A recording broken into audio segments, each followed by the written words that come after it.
नमस्कार दोस्तों, इलेक्ट्रोनेट YouTube channel में आपका स्वागत है। आज हम बात करने वाले हैं difference between distribution and power transformer.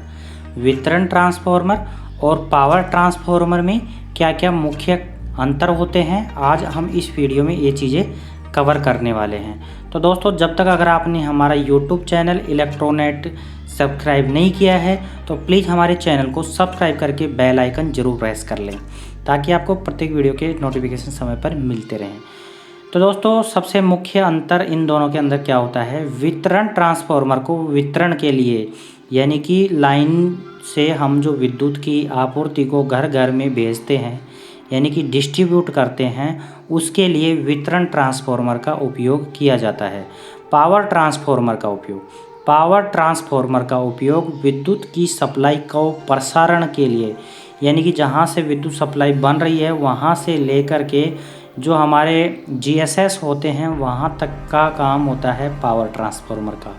यानी कि अगर हम मोटे मोटे से बात करें तो वितरण ट्रांसफार्मर छोटा होता है और पावर ट्रांसफार्मर बड़ा होता है साइज में, और ये दोनों ट्रांसफार्मर जो हैं वो अलग अलग जगह काम में लिए जाते हैं। जैसे कि सबसे पहला मैं आपको बता दूं, वितरण ट्रांसफार्मर का उपयोग 750 केवीए से कम में इसका उपयोग किया जाता है, यानी कि लो पावर रेटिंग के लिए वितरण ट्रांसफार्मर यूज़ किया जाता है। 1 एमवीए से अधिक, यानी कि हाई पावर रेटिंग के लिए पावर ट्रांसफार्मर का उपयोग किया जाता है।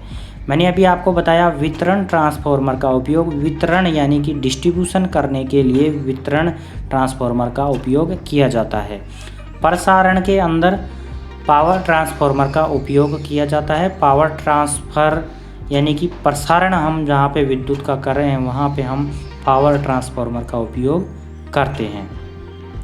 इनके बाद में इसके अंदर मुख्य अंतर है कि वितरण ट्रांसफार्मर जो होता है उसका उपयोग केवल हम स्टेप डाउन करने के लिए उपयोग में लेते हैं, यानी कि जो हमारा वोल्टेज है उसको स्टेप डाउन यानी कम करने के लिए, वोल्टेज को कम करने के लिए वितरण ट्रांसफार्मर का उपयोग किया जाता है। जबकि पावर ट्रांसफार्मर जो होता है वो स्टेप अप एवं स्टेप डाउन दोनों के लिए उपयोग में लिया जाता है, और वितरण ट्रांसफार्मर केवल पावर की सप्लाई डाउन यानी कि कम करने के लिए यूज़ लिया जाता है।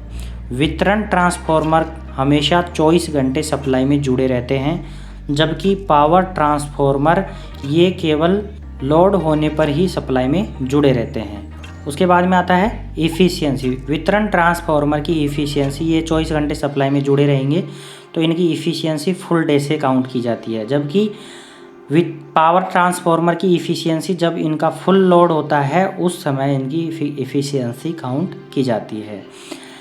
वितरण ट्रांसफार्मर के अंदर आयरन लॉसेस अधिक होते हैं क्योंकि ये 24 घंटे सप्लाई में जुड़े रहते हैं, जबकि पावर ट्रांसफार्मर के अंदर आयरन लॉसेस कम होते हैं क्योंकि ये सप्लाई में लोड होने की अवस्था में ही जुड़े रहते हैं।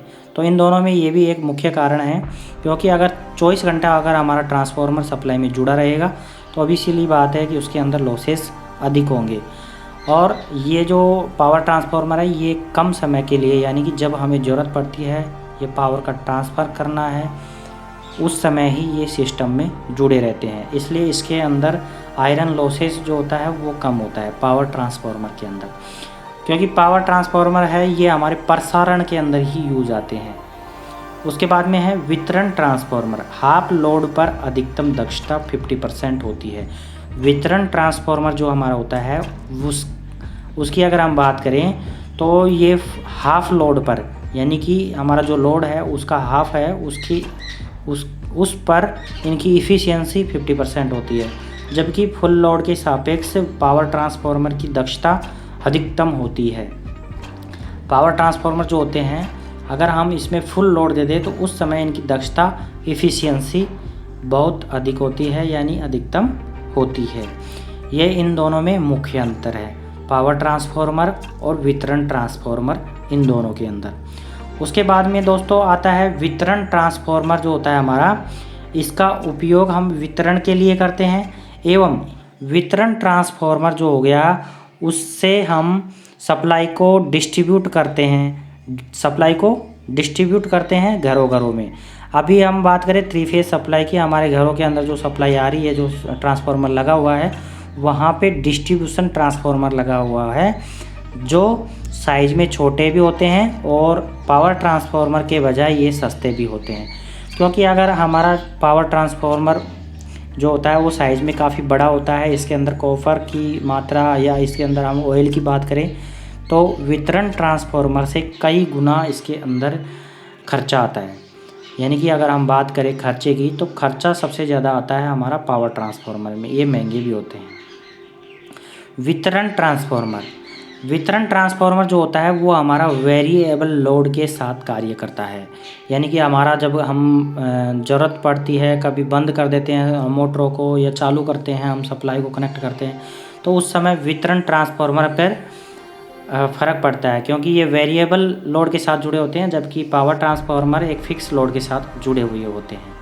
वितरण ट्रांसफार्मर के अंदर लीकेज फ्लक्स कम होता है, जबकि पावर ट्रांसफार्मर के अंदर लीकेज फ्लक्स अधिक होता है।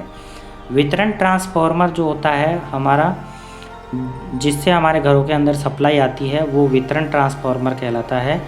और उसके अंदर अगर हम लीकेज फ्लक्स की बात करें तो लीकेज फ्लक्स उसके अंदर अधिक होता है बजाय पावर ट्रांसफार्मर के। इनकी डिज़ाइन इस प्रकार की जाती है कि आयरन लॉसेस कम हो। अगर हम डिज़ाइन की बात करें पावर ट्रांसफार्मर और वितरण ट्रांसफार्मर की, तो वितरण ट्रांसफार्मर की डिज़ाइन इस प्रकार की जाती है कि आयरन लॉसेस को कम किया जा सके, जबकि पावर ट्रांसफार्मर की डिज़ाइन जो है वो दोस्तों कुछ इस प्रकार की जाती है कि कॉपर लॉसेस को कम किया जा सके।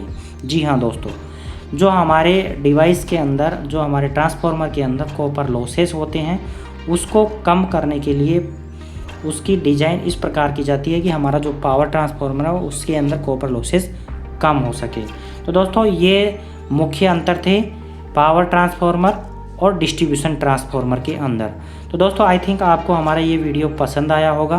प्लीज़ हमारा ये वीडियो अगर आपको पसंद आया तो प्लीज़ हमारे चैनल को सब्सक्राइब कर लें, वीडियो को लाइक करें, और अगर आप हमारे चैनल पर पहली बार आए हैं तो प्लीज़ हमारे चैनल को सब्सक्राइब ज़रूर कर लें।